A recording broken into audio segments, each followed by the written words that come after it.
Pour Studio Chien d'Art, notre objectif, c'est de mettre en avant les particularités de la culture québécoise à travers le jeu vidéo. J'ai des joueurs au Japon. J'ai vu un joueur qui s'est filmé jouer à mon jeu, puis ouvrir une page Wikipédia pour voir c'est quoi le Québec.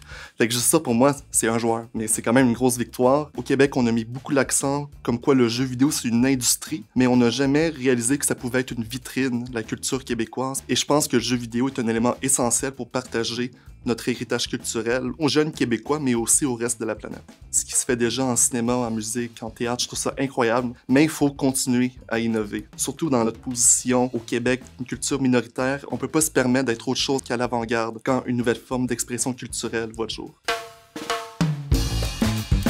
Je suis enseignante consultante, j'accompagne des enseignants en insertion professionnelle, je co-enseigne avec eux et je vais à la rencontre des jeunes comme autrice jeunesse à travers la francophonie. C'est surtout des histoires qui sont écrites à hauteur d'enfants afin que tous les enfants puissent se reconnaître. Les ateliers que je propose aux enfants, c'est des ateliers où on va développer l'estime de soi, on va parler d'intérêt pour la lecture, on va parler de vivre ensemble et d'inclusion. Je laisse la place aux enfants pour discuter et souvent, des enfants qui sont silencieux, qui ont rarement quelque chose à dire, vont prendre la parole parce que je permets aux enfants de parler d'eux, de leur bagage, que ça soit de leur famille, de ce qu'ils aiment et de ce qu'ils sont.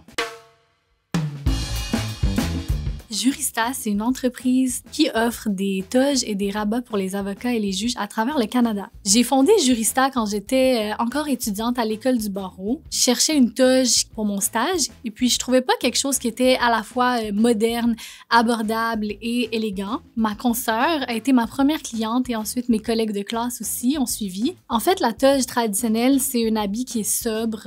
Avec Jurista, on est venu ajouter des petits accents comme une doublure de couleur, des manches satinées, des boutons chics. La confection, c'est au Québec. Pour les clients, une toge et un rabat, c'est pas juste un simple accessoire, c'est vraiment le symbole d'un travail acharné et de longues études. Pour moi, le service client, c'est super important pour qu'ils sentent que cette journée-là, c'est la leur.